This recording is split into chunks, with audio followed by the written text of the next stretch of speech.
किन्नर चुड़ैल। गोरखपुर नाम का एक गांव हुआ करता था। उस गांव में ज्यादा लोग नहीं रहते थे। उस गांव में एक गर्भवती विधवा औरत रहती थी। उस औरत का नाम कमला था। कमला अपने घर में अकेली रहती थी। उसके पति की सारी जायदाद उसके नाम हो गई थी, पर सभी गांव वाले उस औरत को मनहूस औरत समझा करते थे और सभी उससे नफरत किया करते थे। एक बार कमला राशन की दुकान पर खाने का सामान खरीदने जाती है। भैया जी, जरा 1 किलो दाल चावल देना। अरे हाय हाय हाय हाय हाय हाय! अरे मनहूस औरत, मेरी दुकान में अपशुगन करवाने आ गई क्या? हैं? चल जा यहाँ से। मैं कुछ नहीं देने वाला हूँ तुझे। भाग भाग यहाँ से, चल जा, निकल। भैया जी, ऐसा मत कहिए। मैं गर्भवती हूँ, मुझे खाने की बहुत जरूरत है। मुझे खाना दे दीजिए। दुकानदार कमला को वहां से धक्के मारकर भगा देता है। तभी कमला रोते रोते उस गांव के किन्नरों के इलाके में आ जाती है। गांव वाले किन्नरों को उसी इलाके में रखा करते थे, क्योंकि वो लोग किन्नरों को पसंद नहीं करते थे और उनके इलाके में रहने से मना करते थे। तो किन्नरों ने उसी गांव में अपना एक इलाका बना लिया था। जब किन्नर लोग देखते हैं कि एक गर्भवती महिला रोते रोते उनके इलाके में आ गई है, तो सारे किन्नर कमला के पास जाकर उसका हाल पूछने लगते हैं। क्या हुआ बहन, तुम्हारी गर्भवती अवस्था में इतनी बुरी हालत कैसे है? तुम रो क्यों रही हो?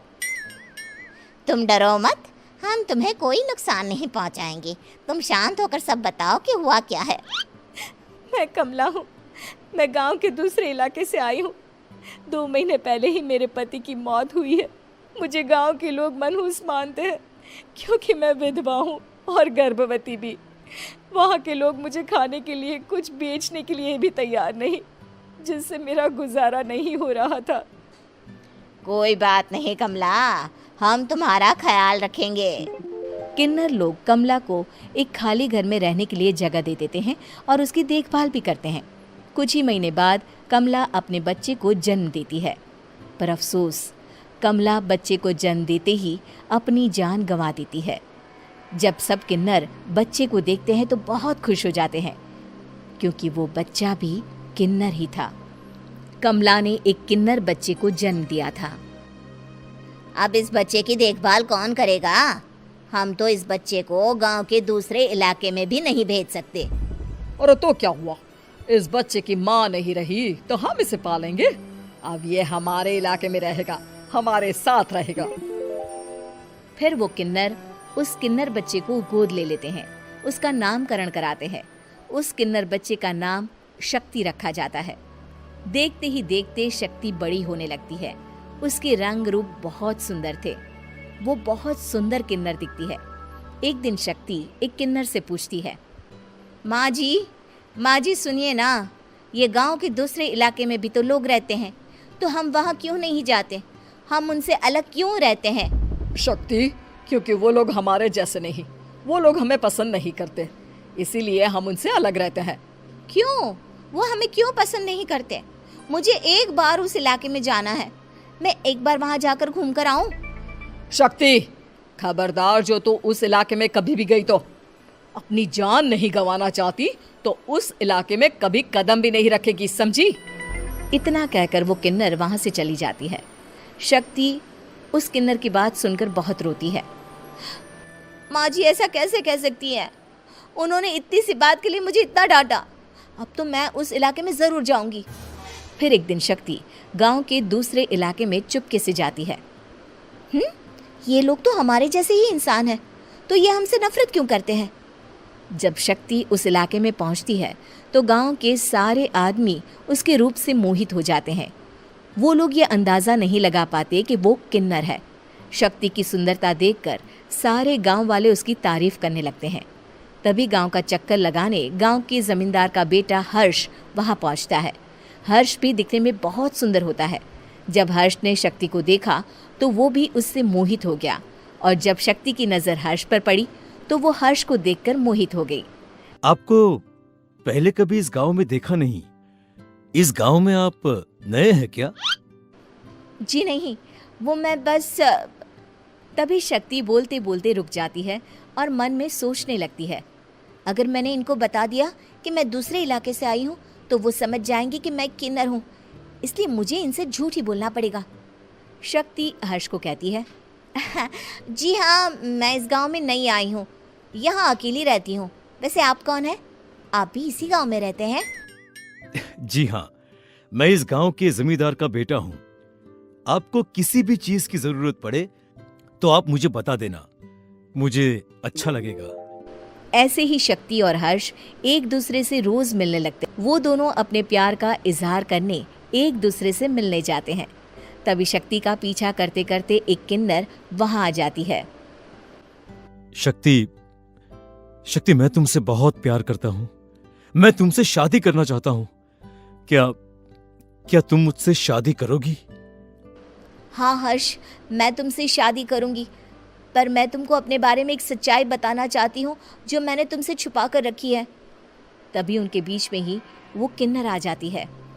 शक्ति, तेरी हिम्मत कैसे हुई ऐसा करने की? वो किन्नर शक्ति को खींचकर गांव के जमींदार के पास ले जाती है। हर्ष भी वहां शक्ति को बचाने के लिए पहुंच जाता है। जमींदार शक्ति और हर्ष के प्यार के बारे में सुनकर गुस्से में आ जाता है और शक्ति को गांव के बाहर निकालने की सजा देता है। शक्ति ये बात सहन नहीं कर पाती और कुएं में कूदकर अपनी जान दे देती है। जमींदार हर्ष की शादी गांव की एक लड़की से करवा देता है, पर हर्ष इस शादी से खुश नहीं होता।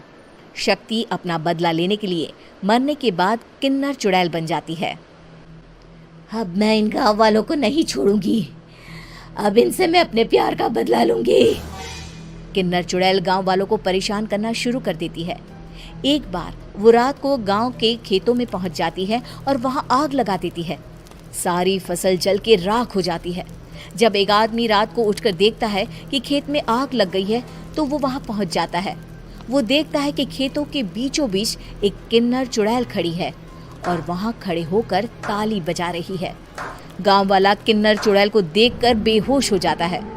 जब सुबह उस आदमी को होश आता है तो वो सीधा जमींदार के पास जाता है। अरे जमींदार साहब, अरे वो किन्नर चुड़ैल ने मेरी सारी फसल जला दी। अब मैं क्या करूंगा? क्या होगा मेरा? जमींदार चुड़ैल किन्नर का नाम सुनते ही सब कुछ समझ जाता है। अब वो बहुत डर जाता है। उसी रात को जब जमींदार डर के मारे अपने कमरे में सो नहीं पाता, तभी वहां अचानक से किन्नर चुड़ैल आ जाती है। किन्नर चुड़ैल जोर जोर से जमींदार के आगे खड़ी होकर हंसने लगती है और ताली बजाने लगती है। जमींदार उस डरावनी किन्नर चुड़ैल को देखकर बहुत डर जाता है। तूने मेरे साथ बहुत बुरा किया, अब मैं तुझे जान से मार दूंगी। नहीं नहीं नहीं नहीं नहीं, मुझे माफ कर दो, मुझे मत मारो। मैं कभी ऐसा दोबारा नहीं करूंगा। अब तुम जो बोलोगी वही मैं करूंगा। ठीक है, मैं चाहती हूँ कि किन्नर इलाका गांव के इलाके से जुड़े और गांव का कोई भी आदमी किन्नर समाज से द्वेष ना करे, उससे नफरत ना करे, नहीं तो मैं सारे गांव को मार दूंगी। और तुम गांव में एक नया कानून बनाओ कि अगर किसी ने भी किन्नर समाज को हानि पहुंचाने की कोशिश भी करी या इनसे भेदभाव करने की भी कोशिश करी तो उनको कड़ी से कड़ी सजा मिलेगी। हाँ हाँ हाँ हाँ, मैं ऐसा ही करूंगा। तुम जो बोलोगी वो मैं करूंगा, पर मुझे जाने दो प्लीज। तब वो किन्नर चुड़ैल वहां से चली जाती है। गांव का जमींदार किन्नर चुड़ैल का कहा मानते हुए दोनों इलाकों को एक कर देता है और नया कानून भी लागू कर देता है। तब से वहां किन्नर समाज और बाकी गांव वाले शांतिपूर्वक रहने लगते हैं।